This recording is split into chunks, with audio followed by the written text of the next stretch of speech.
Okay, we are live. What is up, YouTube people? All right, looks like it's live over here too. All right, yep, me too. Sweet, yeah. Same for me. So, how's it going, everybody? This is our first time doing something like that. That good, huh? Yeah. Well, we were talking about earlier how weird the energy is, and you guys are very versed in astrology. Like that's what you do, right? Except Jack with tarot, but you also incorporate all the astrology. Yeah, I'm psychic channel. That's like my deal. But I do pay attention. Like I watch all of you guys so that I know what's going on. Yeah. Astrologically, because I know how impactful it is in every aspect. So you were mentioning about like Mercury and Neptune, because even though we can feel it. Usually it's kind of like, oh my God, what? But now it's like, okay, cool, but I still feel weird. So what's that all about? Yeah, to me, it's almost like there's just like a hidden surprise at the end. And, it's going to be a challenging surprise. But I think what it's trying to do is it's really trying to get us to take this seriously, like to get us to take the Piscean energy seriously. Because even though sometimes it can be like a lot and it can be like really dark, it's so important that we actually take a look at it, reveal it, admit what it is, and then do something about it. And so like that's such a good way to like really be starting off Aries season with like, okay, I'm gonna actually this year, the next 12 zodiac signs this year, I'm gonna go ahead and I'm gonna start from the beginning. I'm gonna start from scratch and I'm gonna actually address this issue and I'm gonna do something once and for all so that it's real this time, Yeah. That's what's up. Every time someone asks me how I'm doing, I don't know how to answer anymore. I already didn't know how to answer. Now it's just like, what do I say for real? Like, I've been having existential crises, I think. Yeah. When someone asks how you're doing, you just be like, several. Just several. Okay. I'm a Gemini right now. So yeah. Yeah. Great. So I was going to say, I definitely think so with this Pisces energy, I think Jax definitely is onto something. And as a Pisces moon myself, I think that it's this sense of what is reality, what is real. And so there's a quote in The Matrix where when Neo's starting to understand everything, he questions everything. And then Morpheus says, what is real, what you can sense. And if that's the case, then essentially life is just electrical signals. And so if you look at electricity, it's positive and negative and how it interacts with other positive and other negative atoms and energy gradients and whatnot. So I definitely think that there's something kind of universal that this Pisces energy is trying to ask of us, which is what is your experience and how does that relate to your life as a whole? Because there's this notion of everyone's experience starting to blend in with one another, but Pisces doesn't have boundaries. So where does your sanity begin and where does someone's madness begin? And it's like, there's all this, it's sort of like a, I can't remember what kind of painting they are, but it's just kind of like splatter where there's no boundaries and everyone's trying to figure out, okay, what color do I feel right now in this moment? As opposed to maybe like a shape, which has a boundary or even like some logical idea. So I definitely think that there's this very strong sense of madness and creativity that Pisces is bringing right now. But I think it's absolutely necessary considering where the world has been and considering that the world's going, this is definitely a very, very needed time. So as confusing as it is, I definitely think it's bringing some clarity. I think so too. I think we're moving into more of a space of energetic structure that is more breathable, like expandable, not such a hard, rigid structure like it has been for millennia. I feel like there's like this breathing energy and family, it's just we're now really getting an opportunity to get into with who we are, like our original divine how really energy works. You know, people use duality and polarity kind of interchangeably, but yesterday I was receiving information that the polarity is more about the positive and negative, and the duality with the masculine and the feminine, and really discovering that within you, what your core essence is, and doing that and learning how to do this cosmic dance within you and co-creating with these energies and bringing balance and being responsible in creating physical reality that you're experiencing. Moving into,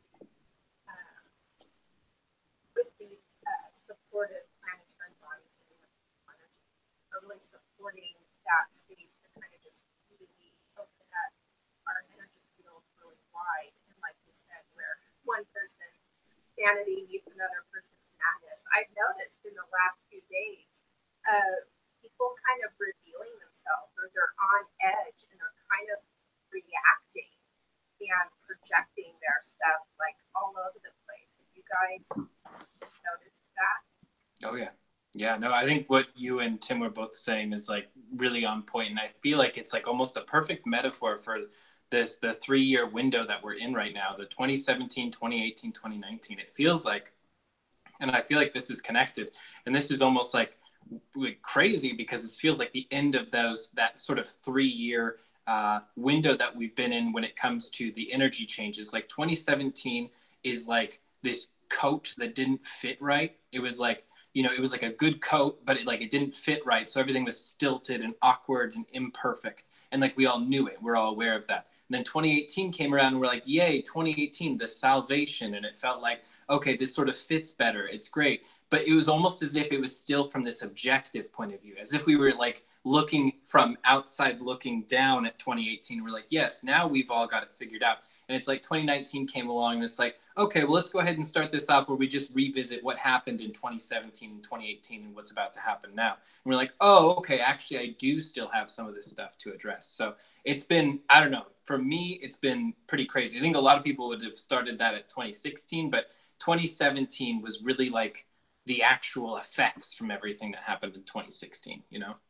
Yeah.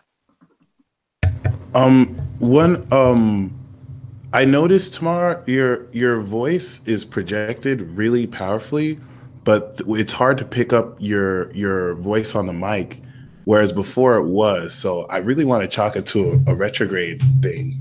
But is there a way to? I told the guys earlier, I just have this. This will be a lesson in. I've been letting my youngest son borrow my earbuds, and but my internal microphone on my laptop doesn't work. The poor thing got dropped years ago. Okay. So I will just talk very loudly and thusly. How's that?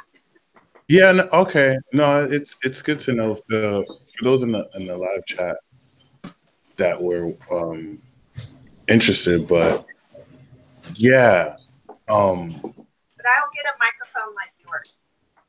There we go. Yeah, that's much better for sure. It's interesting for me too because like just the whole theme of communication in general and not being able to hear whether with volume or just understanding has been like way too like in your face like as a theme. So I just think it's quite ironic just experiencing it and seeing it play out the way it is.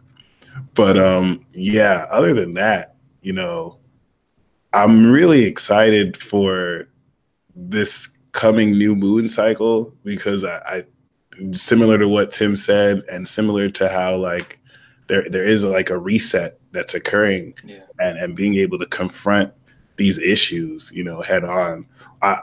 Just like Tamara said, like I've been pretty guilty myself of letting certain parts of my character kind of just come out so I can see what it looks like, which is I'm definitely grateful for. But yeah, it's learning. There's more than me, and concerning other people too, which is really interesting. Yeah, no, I definitely agree with that. I feel like there's also like a huge benefit that we're going through right now because it's like repeated. There's like repeated tests. So like, okay, are you going to speak up this time? Are you going to speak up this time? And we're finally in a place where we're all experiencing and recognizing exactly what kind of test that we're in and like what some of those tests are leading to. I was feeling that today. Like, am I being tested because people were cutting me off left and right? Yeah, like for no reason or just being, you know, not rude in the store, but just, I was like, okay, I'm just going to normally how I would respond in the past. And, you know, but now I'm going to see in a higher perspective. I think we're just kind of all, everything is like being brought up. Like I have felt this Mercury retrograde that was going to, you know, how usually like the last few days of it, you can feel it starting to shift and slow down where it's going to stop and station and then move forward. But this time it was like, okay, we're being taken to like 100% full capacity, excuse me, up until the very end. And then still even kind of integrate. Yeah, I think that this retrograde certainly is something different. It's definitely something that we've never seen before because we have Mercury, and funny enough, so Mercury went to the 29th degree of Pisces and then went retrograde. The last time that Mercury was in, actually, I don't know if it was the last time that Mercury was in Sagittarius, but I remember last year it also went to 29 degrees Sagittarius, where it's in its detriment position as well. And so I feel like for the past few years, we've been having to go through this test of our perception. And since Mercury represents our cognitive abilities, it's sort of like what we are perceiving defies logic and what we're experiencing defies logic. And so it's sort of like this notion of it's blind faith, it's testing, it's believing in everything. And I think this is going to tie in very, very powerfully with the Sag, or rather the Jupiter retrograde that we're moving into in just a short while. And even after Mercury moves direct tomorrow, we still have that brief, I think like 10 days in between the planets direct and Jupiter moving retrograde. And so I think that this is going to be the push that we need to challenge everything that we know to be true, whether that's our minds, whether that's logic, whether that's our perception or understanding of laws or gravity or you know, whatever, because it's all subject to change. And I think that's what this, because remember with Capricorn, with Saturn in Capricorn, with Jupiter in Sagittarius, let's not forget that Neptune's in Pisces, and this is the final zodiac sign. So in my mind, the reason why this is all going on with Neptune and Pisces is because life ultimately is kind of a big joke, and that's not to say that it's pointless, but this Piscean essence is something that we have no comprehension of. And so we have to let go of what we think is real and what we think is possible, because Pisces is just going to take it away from all of us. And so this is definitely kind of maddening energy, but it's almost like finding clarity within madness. So it's like you might lose your quote unquote social standing and reputation, but this is also collective. And so I feel like everyone's starting to have to accept that there's more to life than just themselves, whether that's as a human, as one individual, or as just one belief structure. And so there's a lot of chaos, but I definitely think that this chaos is good. And, you know, there can be order from chaos. And so I definitely want to appreciate this Pisces energy because it's giving us all, I think, a true sense of equality. Because if everyone is crazy, then sanity is just an illusion, essentially. Or perceptual, like you said, like it's all just, I've been tripping out about that the few days. It's all really just different people's perceptions along with your own, and just not getting too caught up on, not getting more caught up on perception than the actions you're taking. I've been feeling that strongly. Like, okay, that's what you perceive, but what are you doing about it? And seeing who's the different, you know, who's doing versus who's just spouting perception. Practice what you preach. It's definitely maddening. That's for sure. Yeah. Totally agreed.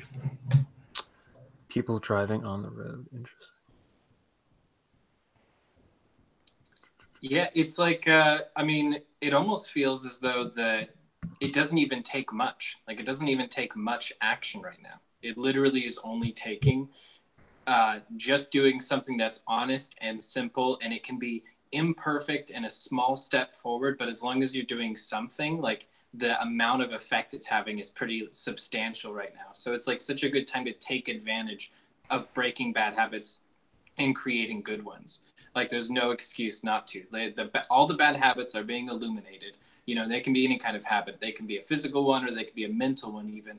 But like they're all apparent as far as what they are right now. And it's kind of confusing because then you start to wonder, well, I was doing really good in a time in my life where I was using some of these bad habits, and now I'm doing really bad in times where I'm practicing a lot of good habits. So like, what's going on? But the connections are all being really defined right now. So we're in a place where as long as we're making some effort to just get rid of, break, or start to train away from some of those bad habits, I mean, we can make a huge difference and notice it because, you know, the Aries energy right now is extremely illuminating. I mean, it's like Aries is being a really good listener to Pisces in a way that it's like, you know, I hear what you're saying. I don't necessarily agree with all this energy that's coming on, but, you know, I definitely hear exactly what you're talking about. So I feel like the two of them are in their struggle getting along more than normal right now.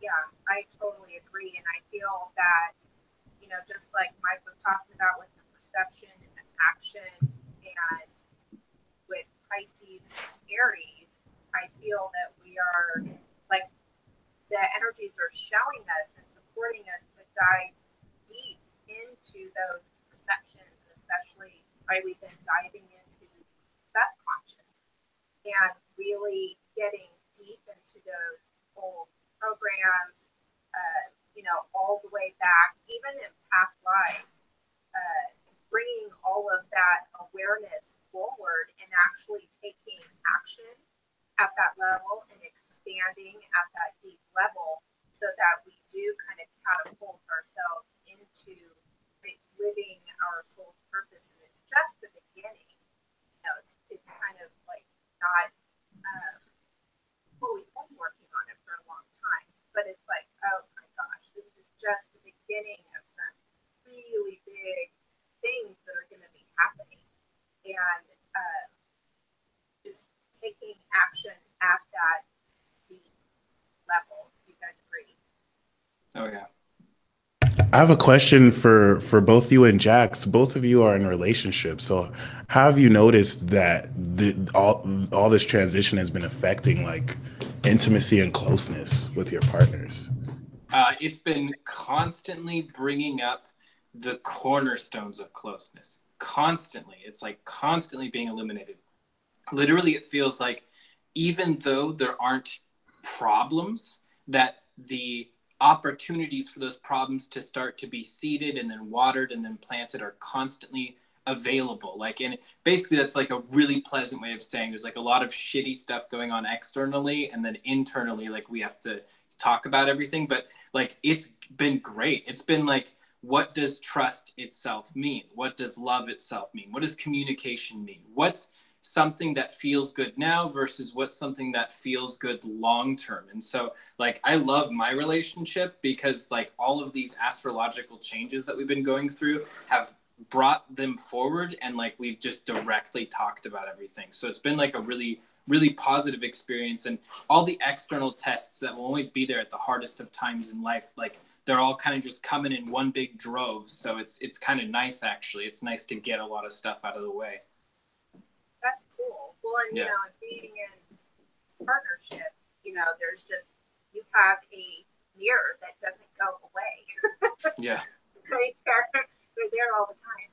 And for me, I've just really been working on the divine masculine and the divine feminine, and just really going through this, especially last week, and working on that within each of us and finding out what my true core essence is. Is it more divine feminine or is it divine masculine?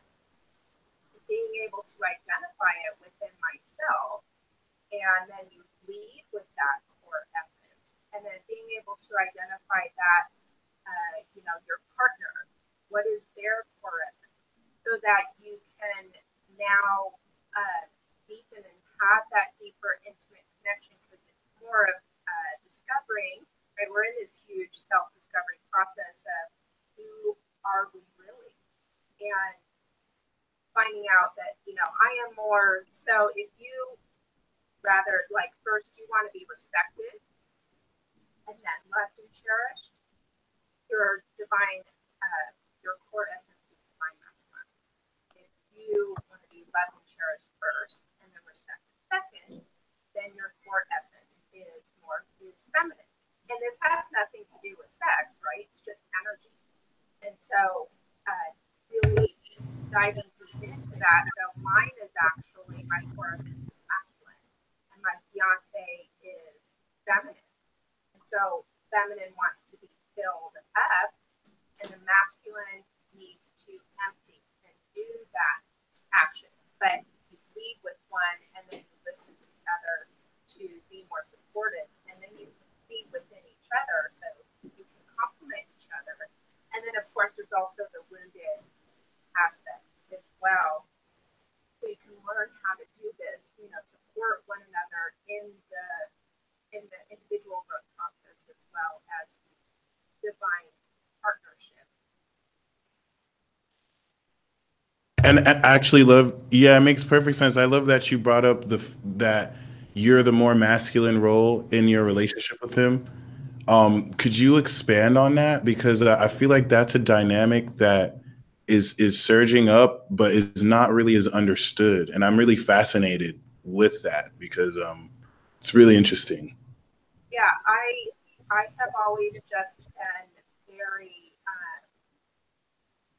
I do want to be respected, and I'm very purpose driven and ambitious, and okay, and I want to do this, but I also, I cannot, like, for me to be completely full, I cannot be full for too long. I got to empty out, so I have to, right? Meditation in silence. I often thrive in silence, so that I just have a chance to empty out.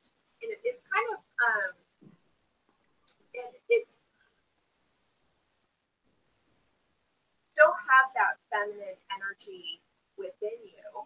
So I, of course, want to be loved and cherished and want to be filled up, right? I don't want to make all the decisions, but knowing that my fiance, just because I know that his first choice is to be loved and cherished, so to where I kind of give guiding direction, and then he fills up and he feels full because he's getting some clarity and being loved and cherished, and pay attention to his needs, like I'm providing that direction. So therefore, he really respects that I am, stepping up, especially as the woman in the relationship. And I value that equal dance. I don't want to do more than the other. And then, of course, having that patience where I've learned that even though my core essence is more masculine, very purpose driven, like that's what brings me joy. Like I could do it 24/7, but then my feminine essence within would feel exhausted and burning the candle at both ends and like starved. And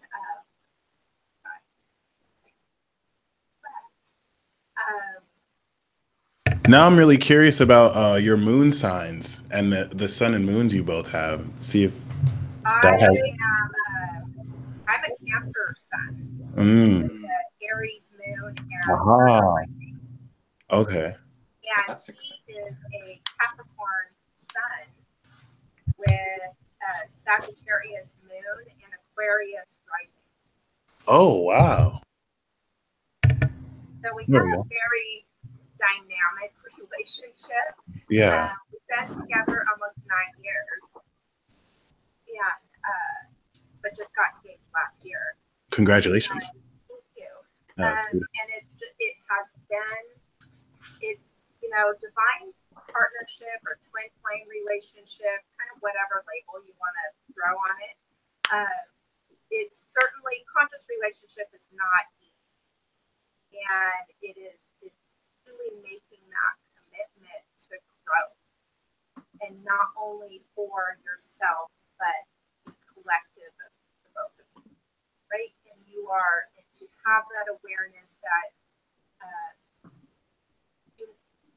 part of the purpose of being together is that you soul contracted to help each other evolve and grow, and not only reach your fullest potential, but come closest to your God self.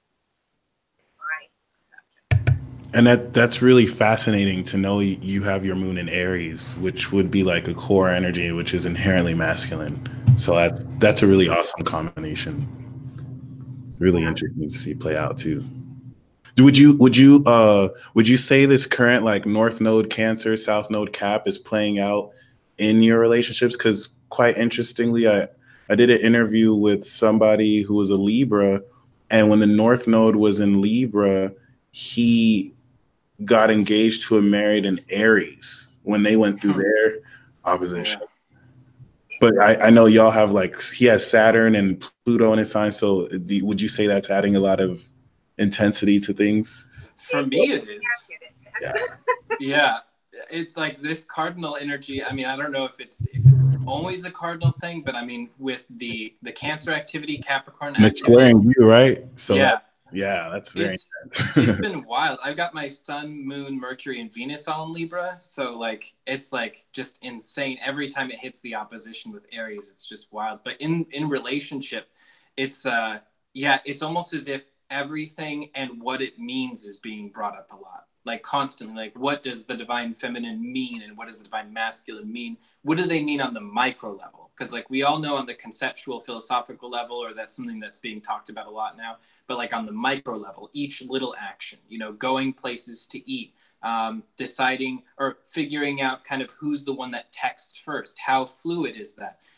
Just little things are it's all being brought up right now, and how it affects the great tapestry of what ends up happening. That's what's happening a lot, as well as this one thing. And I don't know if you've been feeling this as well, Tamara, but the feeling of constantly looking forward and saying, okay, in 10 years or in 20 years, I know for a fact I'm going to look back at what I just said. So I want to make sure I'm saying something that I'm not going to regret completely. Specifically when it comes to relationships, it's almost this reverse nostalgia where you're going to be nostalgic about this moment. So do the right thing, do what you really want to do right now. Don't mess this up, because it's it's just it's like a movie. It's insane.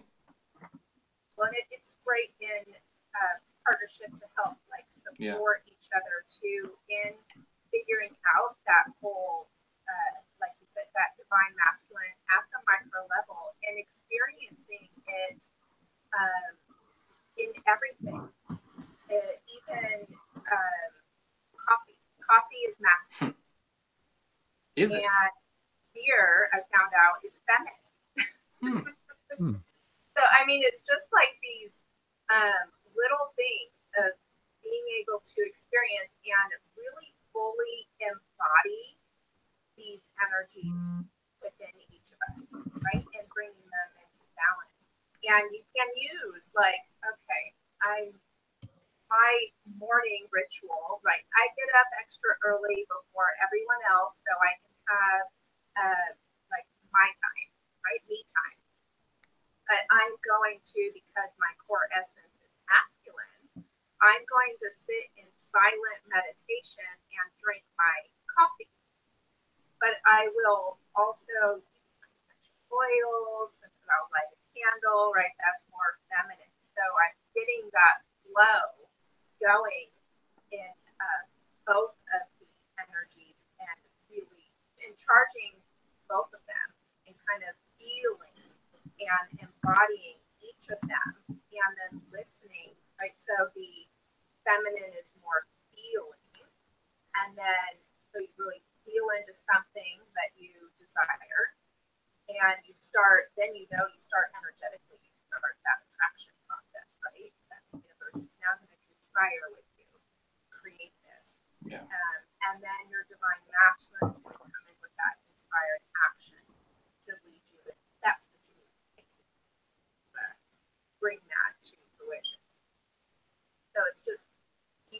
slightest things you can feel into something, and like if it has a masculine or feminine energy, and use that to balance yourself, like we do, crystals, everything else. That was really nice insight, because I will agree, like the cardinal signs are going through like the most right now, and so it's definitely character defining. And I almost feel like in some cases it's almost unfair to have to deal with all that criticism, but still not let that draw away from being authentic, almost to where you're being punished for being authentic. So, but not in every case. So that's good too. Like it does work both ways. So yeah, absolutely. And at the end of the day, I'm just glad Mercury is going direct finally. Yeah. Amen. Thank God. I hope there is some relief. Tim, you mentioned about this race with the Mercury and Neptune that's going to be happening. Can you expand on that? Me? Aphrodite. Oh, sorry. I was looking at to see where the moon was actually. Oh, okay. Sorry, could you repeat the question? You had mentioned earlier, like before we started, you talked about Mercury and Neptune doing this kind of race thing that's coming up. Can you expand on that? Yeah, sure. And Jax touched on it too. So basically what's going on right now, and actually I'm looking at the chart as we speak, and it's actually going to be this Friday, the 29th, when Neptune finally moves on the 17th degree. And so it takes, I believe, about, I think 2 months or so for Neptune to move to a degree. So that's major. And Mercury right now is stationary. So he's not moving forward. He's actually not moving anywhere right now. And so Neptune's actually slowly but surely moving past Mercury. And so it's sort of like, it's almost like by the time Mercury moves direct, it's going to be a whole new curriculum. It's sort of like, almost like how like even at Hogwarts and Harry Potter, they have different levels of magic and education. And so there's this notion of, okay, so when Mercury last went over Neptune, we had to learn the 16th degree lesson, which I can't say what it is specifically, but now that we're getting ready to learn to the 17th, this is involving us a little bit more so, and it's requiring even more trust and even more faith. But the fact that Neptune's passing Mercury is so rare, it's overwhelming, and it's supposed to be overwhelming. It's supposed to be emotionally overwhelming, mentally, spiritually, even physically, because there has to be this sort of crisis of consciousness in order for everyone to unite. It's sort of like how there's like this notion of to have a universal enemy is to kind of unite everyone. And I think that, to be honest, like I don't want to go too far ahead, but with Pluto and Aqua, there's going to be a lot of sort of team-based dynamics as opposed to individual-based dynamics. And so what I think, considering that this is happening in Aries season, this is all about how well you can focus on yourself. And by doing so, it will align the collective. So what's best for you is best for the collective. And so if you're being a part of old traditions or old relationships or paradigms that just don't work for you, it's not going to help. And through conflict, there can be peace. And that sounds, like a catch-22, but at the same time, there is truth to it, because, what Venus reminds us, especially when she's going to move into Aries in about a month, is that all is fair in love and war. And so there is this element of everything starting to balance out, and by whatever means possible. Because if you even look at the outer planets, they're all hanging out in the upper echelons, except for Uranus here in Taurus. But even it's sort of like giving us the spiritual energy here on the mortal plane, while all the inner planets are trying to move back into the first half, which is the human half. And so it's sort of like we've been going on this very intense spiritual journey. And of course, it's never going to stop, but it's sort of like we had to clear out the crap of everything that came before, especially with Chiron in Pisces. And so now that it's here in Aries, and it will be here in Aries for the next 8 years, I think that this Pisces energy is very necessary for cleansing, because in the body, Pisces rules the lymphatic system, which recirculates the lymph fluid, and it also deals with infection control, and it literally will hold on and to collect pathogens that lead to the lymph nodes, which is why when people get sick, the doctor feels your nodes to see if it's being pooled with some sort of infection. And so I think that what's going on now is, we're going through this metaphorical cleanse where the deep layered tissue is all getting flushed, and, your body remembers pain. It remembers trauma. And so, even massage therapists, they often talk about people having emotional breakdowns and reactions just from them massaging. And so I think that there's this psychosomatic element that this Pisces is bringing, because Pisces, to be honest, can deal with a withering kind of energy. It's kind of the long-term decay over time. And so I think that a lot of shit's been boiling up under the surface, and it's only stepping into this Aries energy where everything's going to explode.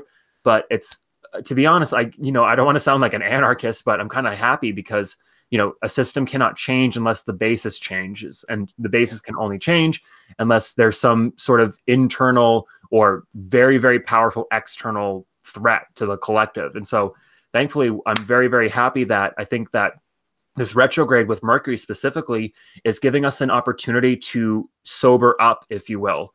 Not even just from physical things like, drugs or whatnot, but it's a psychological one where you're no longer disbelieving in things because you're experiencing it now just based on your perception. And that's what the law of attraction talks about. So I definitely think that, it's important to move through, but also realize that, this is temporary. This will start to balance out, especially once we get into Taurus season, I feel, which is going to be very exciting, especially as we have that Uranian Sun conjunction. So very chaotic, very, very, very chaotic, but I definitely think it's absolutely necessary. And so I want to talk to our resident Gemini for a second about what he thinks this retrograde's been like, especially because this is your technically 10th house, but oh yeah, you want to talk more about that? You always need a resident Gemini. That's like a necessity, the translator.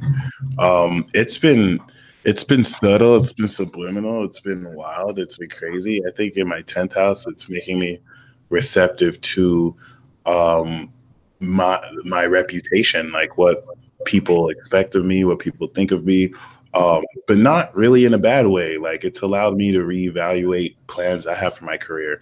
But as far as this retrograde, it's weird because every retrograde you notice like communication issues, but this one just has a pronounced effect. Like, you can tell more so the meaning behind it, what it's exposing as it happens, how annoying it is, and it's just so subliminal. It's so subtle. That's really what I want to get at with this. It's right under our nose. Actually, I'm wanting to uncover this mystery of it being right on Neptune. I think that's the most important part. It's right on Neptune. It's squaring Jupiter. So I'm seeing into psychic dynamics and spiritual dynamics that make me question reality, but also help me embrace the unknown. I really think that it's allowing us to like tap more into our magical selves. And it's really helping me also know how like Mercury retrograde probably uses Geminis to kind of like confuse other people or just like create trickery. And I had to catch myself on that too. It was like, oh wow, I really am ruled by Mercury. But other than that, like, yeah, it's cool. I'll say that. I'm ready for it to go into Aries and just see people like say things that they can't take back and have foot in the mouth syndrome and just say how they really feel. Like, that's gonna be awesome. It's gonna be so awesome. This April, it's going to be very, very, very intense, and also it's no coincidence that the same day that the sun moves into Taurus is the same day that Venus moves into Aries, and so that 30-degree aspect is really going to spark off a lot. I don't want to say it, but there's going to be a lot of drama, especially because there's going to be a small 3-way conjunction with Mercury, Venus, and in Chiron, all in Aries, the sign of warfare, the sign of being blunt and direct, even at the cost of your own life, essentially, because Aries will say everything that they feel, regardless of what Capricorn punishment they may receive. And so I think that there's this kind of this honor that we have to give to Aries right now, considering that, you know, this energy is not going to be as fiery forever, because we've got Jupiter and Sag right now. But once the sun starts to move through, you know, Gemini and Cancer, it's going to get a little bit more, you know, kind of more passive, if you will. And of course, it's going to reinvigorate itself in Leo. But once we move past, or once we have Jupiter move into Capricorn, that's one planet in a very, very, very dark sign. And so I think that there's a lot of very, very positive change going on right now. And if people don't perceive it as such, that's okay. But I definitely want to remind everyone that all this dynamic, active change, it's not going to be around forever, especially past 2019. And so I definitely think there's a moment, or rather, it's not even about a moment, but living in the moment, which is all we ever really have. And I think that's what Pisces teaches Aries is, hey, your experience might mean something at the end of your life, but if you don't appreciate the moment, you're going to lose it eventually, right? It's sort of like this notion of having to enjoy the madness, enjoy the chaos, which is very difficult to do, especially since we have Saturn and Capricorn, making sure we still have to show up to work every day and do the things that we need to. And so I think that there's a lot of, you know, burnout, but there's also a lot of reward coming in. And I think that this Mercury retrograde is going to show us that by losing what we thought was our sanity or even our sense of perception, we can gain so much more. It's sort of like how this enlightened fool will go out with just, you know, a stick and, you know, a cloth backpack, and that's all he has and that's all he needs, because the fool knows that he's going to get from point A to point B and understand the journey as the journey and not as the destination. And so I really want everyone to kind of have that mindset going through, especially with this retrograde, just because, you know, Neptune's not playing games. Even, you know, Saturn's not playing games. Jupiter's not even playing games. And so I think it's all about how well you can ultimately just boil down and live in the moment, which can be very scary for some. Yeah, definitely. To me, it's like, it's almost like, hey, we're going to give you a beautiful new house, and it's just in an extremely dangerous neighborhood. There's like wild badgers everywhere or something. There's like, it's like, okay, well, this is good. I've got the structure and the stability. I've got the new house, and it's really beautiful. But I definitely have to, you know, keep my eyes peeled. I've got to, you know, stay in the moment. Definitely. I feel like in April that when I've been just kind of looking at, feeling into the energy, that it is getting acclimated to these new frequencies that are entering our field and constantly being redirected, like being checked. So the intensity coming from that, it's like, oh shit, I gotta go this way. I'm going in this new direction. I can't fall back in, you know, what seems to be comfortable. That's not where it's at, right? It's gonna be still uncomfortable and intense, but at the same time getting the hang of working and flowing with these new energies, so that, you know, as we move on throughout the year, taking us higher up into our purpose and actually being active in it.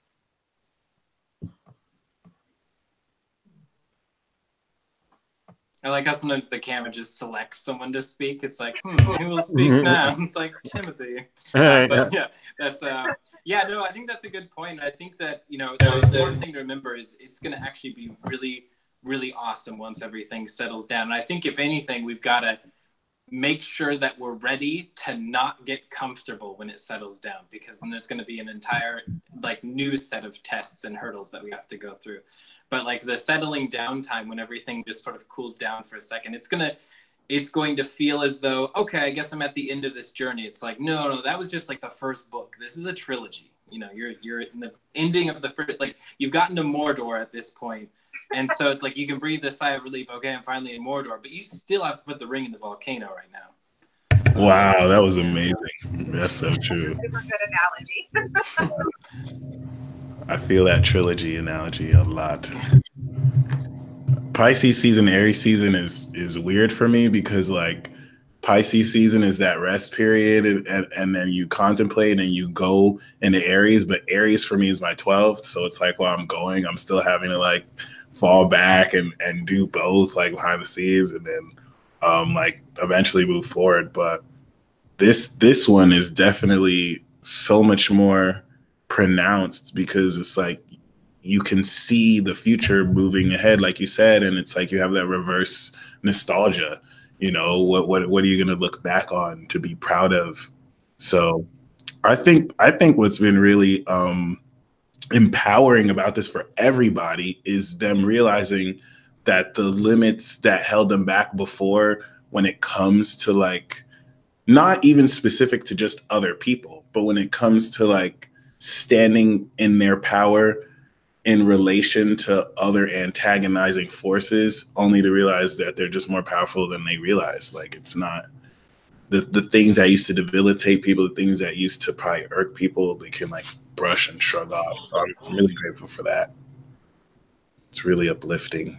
Yeah, I mean, I've noticed that too. There's been like some people who are just, going through a hard time, and other people who for multiple decades have felt that they're out of their element and out of their power space, and they're suddenly out of nowhere, all coincidentally declaring like, you know what, it's time for me to speak my truth. It's time for me to step into my power. It's time for me to be honest because I deserve to get to do that.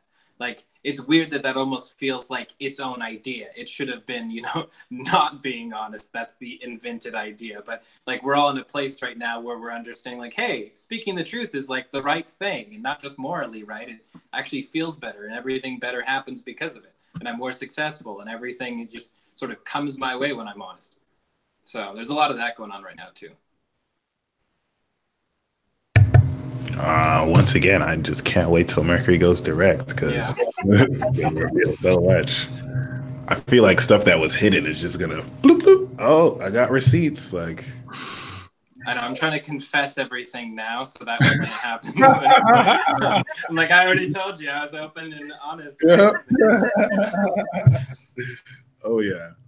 Oh, actually, I have a question for all of you.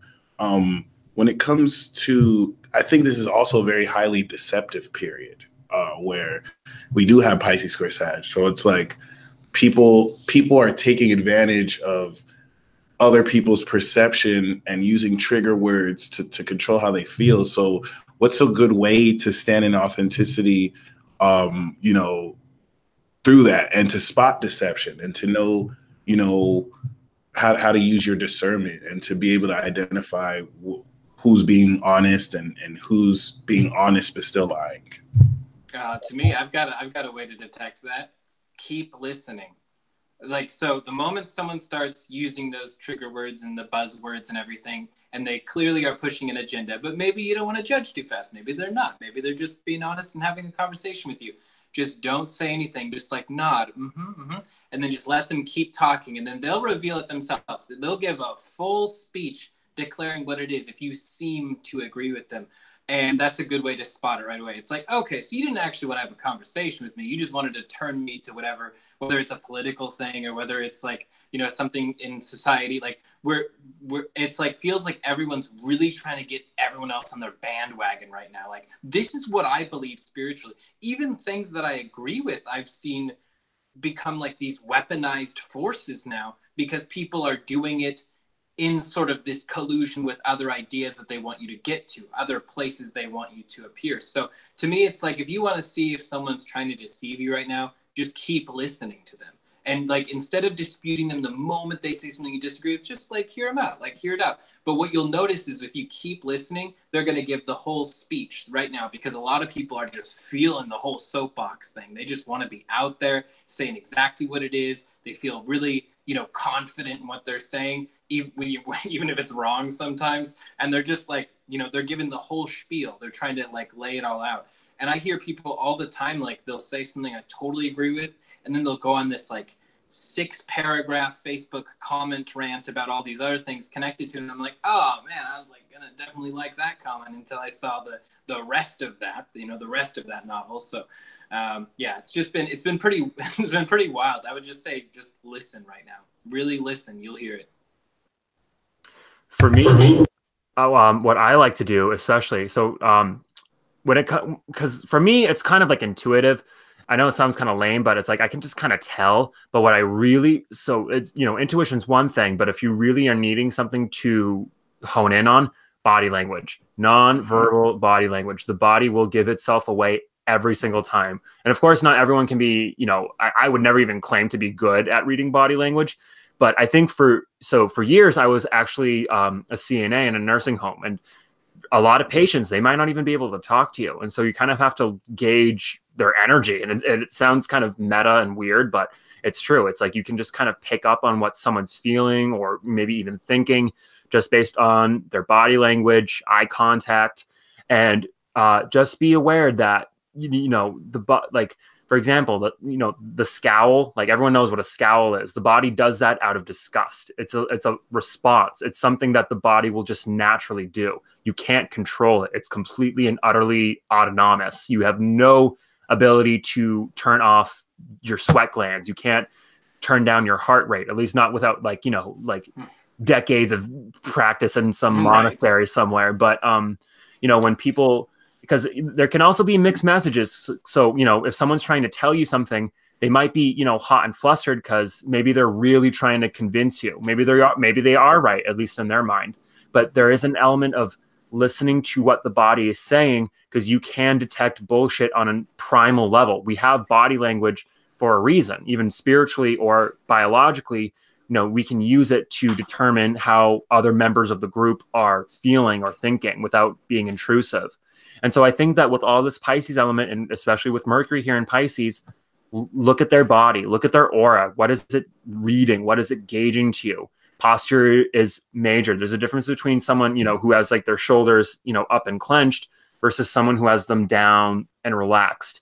And so, pick and choose your battles carefully, but body language is one way that I personally like to gauge out the terrain, if you will. Definitely. I mean, the first thing we learn as babies is to recognize faces. Like that's like the very first thing. It's built in. And I think so too. I think it does sound kind of meta, and sometimes it can almost sound oversimplified, but really just think about this exercise. Have you ever had a time where you just were wondering like, is this person out to betray me? And it's like, well, if you have multiple friends and you didn't feel that about any of them, and you just randomly had this one person, I think whether that person is likely to do so or not. And it wasn't because of any particular thing they said or anything they did or anything they threatened or anything on the nose. It was just because you've been noticing subconsciously, you've been noticing their body language. But an actual practice that I tell people all the time, sit down on your bed or just lay somewhere comfortable, take a deep breath, and then think of a person's face. And if the first stimulation you feel is like this like queasiness in the stomach, or this weird, like you almost want to adjust your posture all of a sudden, like with your neck, you'll start to notice that there's actually unpleasant or sort of danger feelings that we have completely built into us. The human being doesn't necessarily really listen to our bodies these days. We're so good at fixing them with modern medicine that we just kind of sort of like shirked the responsibility of listening to what our body's telling us to do. But our bodies, they've got it all. They've got it all. They know what's up. Yep, I do both of those things. So totally, same as you guys. Because I've been a body worker for 25 years. And so just reading the body and feeling the energy and listening. Exactly. I think those are really the best tools, exactly as you guys described, to gauge what someone's perception, what they're telling you, because it is to is that they're projecting their opinion upon me, right? And they're trying to coerce me or influence me in a way where I need that. If I'm starting to have to question and think about it, then I kind of go, and then I sit with it. Is this me responding? Is something within me, or is it them? And that is their agenda. And then I will ask, if it's mine or not, and the answer will come right away. You guys know when it's your intuition, it answers right away, right? Your brain, your mind doesn't have time to think about it. When your mind starts going into a story, then you have to listen to that. But if it's yes or if it's yours, then obviously you look at it. But then if it's no, it's not, then you just kind of I just continue to listen and go, I know personally for me, like I hate being right in that sense, and for some people, they might not want to believe that that's true. So what are some good ways to confront somebody that you might feel that way about without them gaslighting you? Yeah, I would say for me, in my experience, it's really similar with detecting lies. Like, just listen. Like, the thing is, if you're suspecting someone of being evil, or basically, like, just putting it down. If they're going to be evil, or if it seems like they're about to do some evil stuff to you, then just go have a conversation with them, ask them about how they are, and genuinely care. And that's weird because, like, if they're potentially going to do evil, why would you genuinely care? But genuinely care. Like, talk to them, see how they're doing, see what they've been up to, and then see if they're capable of giving that back to you. If the thing is, if they have malicious intentions towards you, they won't be able to replicate that. They might be able to say the words, "How are you too?" Like, "How have you been?" But, like, they won't be able to feel it. And you'll know because there's this dead lack of emotion there. And so just, like, care about them and see if they're capable of giving that back. If they can, then hey, maybe they're just about to do like a little something evil. You know, maybe they do still care. But if they have malicious intention, they won't be able to give that back. They can't. They don't have the materials. I've had it, and I think that's genius. I've dealt with someone who is so used to deceiving people. Like, I didn't realize till after, like, that's just the lifestyle they live. That in retrospect, I realized they probably knew about that and used that. Like, they made it a point before they deceived me to make sure we had emotional rapport, make sure to be like, hey, I care about you. Like, I'm here for you, and to gain that trust. But if I kind of, like, knowing what I know now, and if I looked for the right things, and I just wasn't so damn naive, that, you know, I would have noticed. But I think that's really genius because it's this small things. Like, there's certain things that they won't do that if they did really care, they would do. So I totally agree with that. Yeah, I had a couple Pisces characters in my life do that, like, almost back to back to me. Like, they would do that, and then I started to recognize that trend. The thing is, if someone really doesn't care, then they won't be able to give that back to a point where it's so noticeable. It's like comparing sandpaper and, like, you know, just mountains and hills of sand. Like, very different compositions. They clearly look different, and they have different uses completely. So yeah, if someone can't give that back, they'll make it known if you're looking for that. And the thing is, sometimes they surprise you and they actually are really genuine. And then what the interesting things when that happens, when they really are genuine and they can give that back, they'll usually of their own accord purge whatever the negative thing was that originally had you suspect them, such as, hey, by the way, the other day, you know, I sort of said this stuff like out of turn, or I sort of did this, and I just really regret that. And then they'll bring it up, and it's pretty incredible. So actually caring about people that are potential enemies, potentially evil, potentially dangerous is one of the most powerful techniques you can use. Because one, you get to say it retrospectively, yeah, no, I gave him a shot. I really cared. You know, I tried my best. And you know, for two, it often has like so much more power than wanting to play at their own game and fight fire with fire and sort of step back and start being weaselly back to them or anything like that. So yeah, that was my experience. That's beautiful. That's sorry. I was gonna say, so I'm still personally trying to figure out how to, because I'm a double Leo with Mars and Libra and Moon and Pisces. I try to be polite at first, and can you even tell lies? It's impossible. I was about to say it's very difficult. It's like, you know how I think it's the term's actually called duping delight. When someone lies and they get away with it, they smile and they laugh. That's me.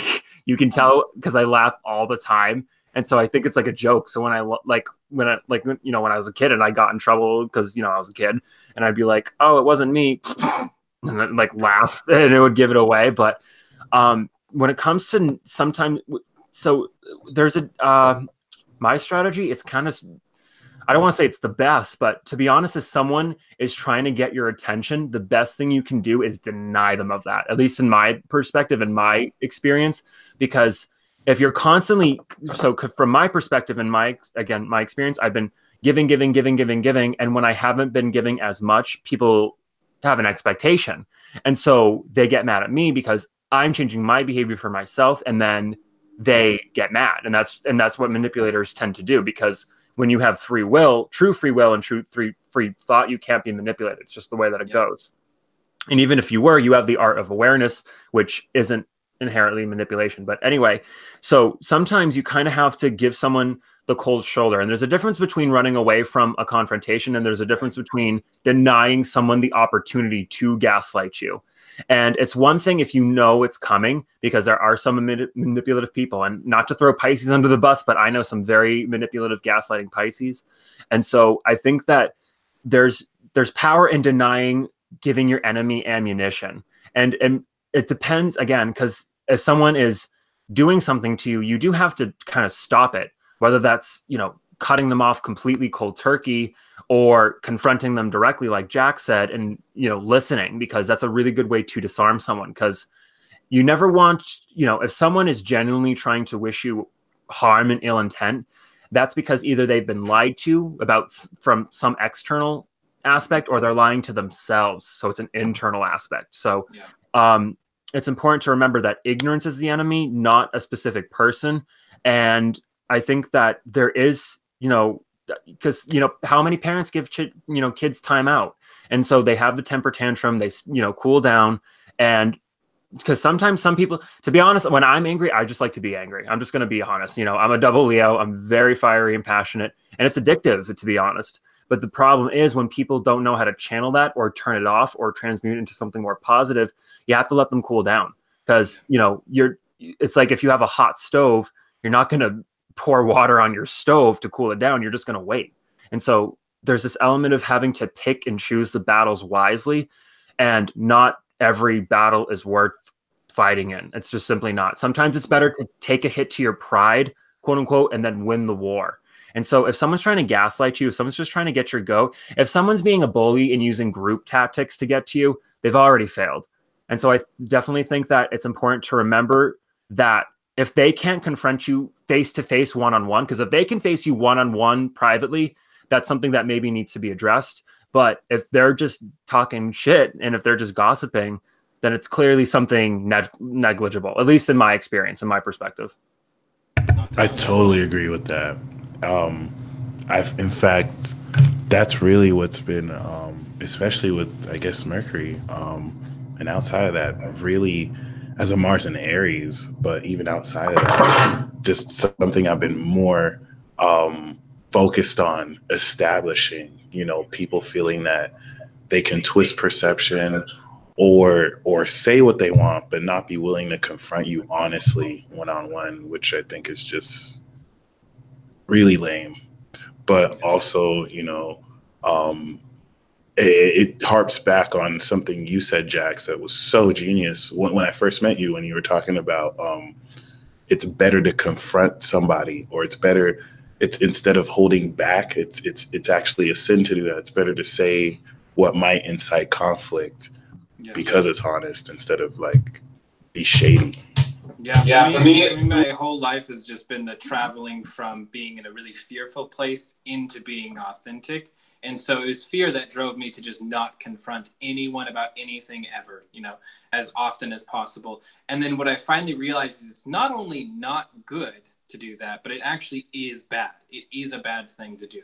You're not only robbing other people of their opportunities, you're robbing yourself of everything that we could possibly consider self-love. And so, yeah, that's like my number one philosophy and thing that I'm focused on right now. I just want you guys to know really quick, though, my phone might die anytime soon, but I'm not just like exiting all of a sudden. I'm like, okay, done with this conversation. It's just because my phone died, if that happens. I just was going to say that I feel like and I want to be mindful of everyone's time too. And I think this conversation, everything that you have all brought up has been totally divinely timed with what we are experiencing energies right now, and as Mercury does go direct, and some people may feel better with it, some may still be kind of in a weird place with it, and then we still have another week, and then we are going, building up the energy in Aries.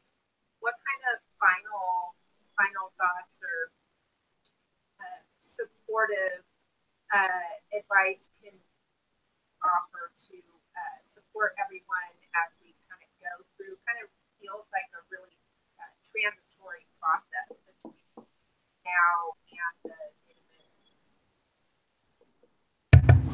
I would personally say, like Tim said, in some cases, be prepared to hold back your pride in order to win the war, and any proverbial war. And given where we're headed to, keep doing whatever you do to the best of your ability, and don't stop for anyone, because someone can get discouraged if they're expressing themselves and they get this opposition, especially subtly.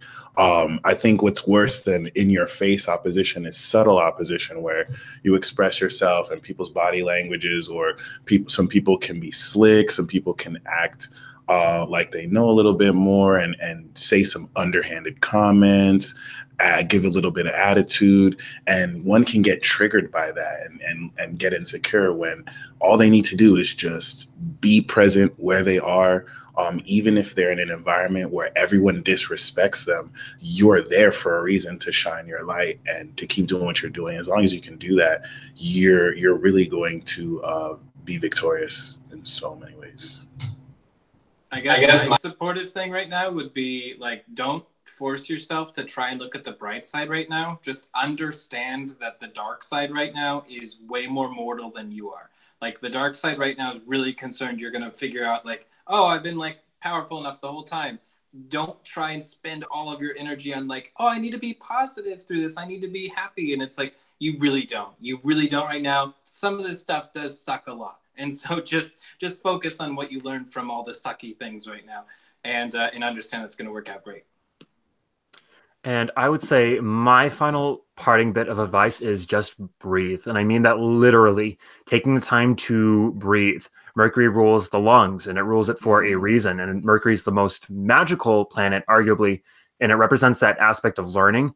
But even the brain, it consumes them. Arguably, I believe it's actually the most oxygen consuming organ in the body. And so when you don't breathe, and when you hold it in, and when you get stressed, and when we get stressed, we close our chests. You want to breathe in order for you to get fresh oxygen in and get rid of the CO2 in your blood, because CO2 is toxic in the body. And so there's this element of having to go through the cycles, and and I personally want to bring more breathing techniques into my everyday life. But again, it's really just as simple. When in doubt, get in touch with your body. If you're lost in your mind, if you're lost in your emotions and you need to tether back, you have a body for a reason. Yeah. And so just remember to actively engage in that. Take a few deep breaths in and just learn to breathe, because it also gets rid of the adrenaline a little bit easier, which is the stress hormone. So everything starts off with the breath, and just really never forget that. And as simple as it sounds, it's so true. I love all of that. Everything that all of you said was absolutely perfect and beautiful. And I just offer the simple question of, things still may feel a little confusing, and which direction or decision that one has to make is, I just center and breathe and ask, does this bring me closer to my purpose or further away? Does this bring me peace or not? And what feels bring you closer to your purpose and brings you peace, then go that route. Thank you, everybody. Yeah. This was awesome to hang out with you guys. Definitely. And look forward to doing it again, and especially as we transition to high vibe, because that's going to be so fun. That's going to be awesome. Yeah. Hopefully we can get David in on one of these. Oh yeah, for sure. That'd be fun. 100 miles an hour. Yeah. No, definitely. Right. Thanks, you guys. Yep. Be safe and make good choices. Yeah. Peace out. Take care, everyone.